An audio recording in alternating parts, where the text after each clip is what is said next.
Oh, attends, faut que je réfléchisse. Atypique.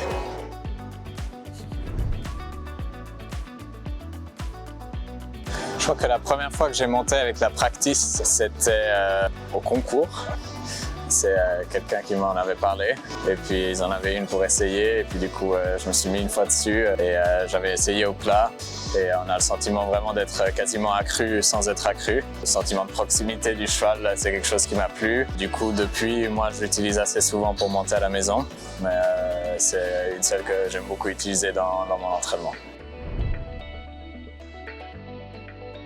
Donc la proximité du cheval, je pense que c'est vraiment le point caractéristique de cette selle. On a l'impression d'être accru sans se faire mal. Et du coup, pour un cavalier, moi, mon défaut, c'est vraiment un peu la position de jambe. Et une selle comme ça, c'est un super bon outil pour travailler là-dessus, pour travailler sur le ressenti qu'on a du cheval. Je pense qu'il y a peu d'outils de travail qui sont aussi bons que la practice.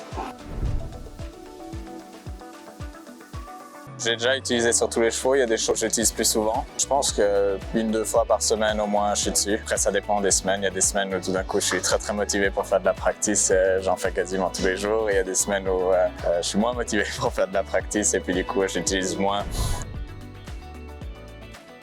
Je l'utilise vraiment pour tout type d'exercice, pour les cavaletti, pour la gymnastique. C'est vrai que quand je saute plus haut, quand même tendance à avoir un petit instinct de survie, donc je l'utilise pas toujours, mais c'est vrai que j'utilise aussi pour sauter.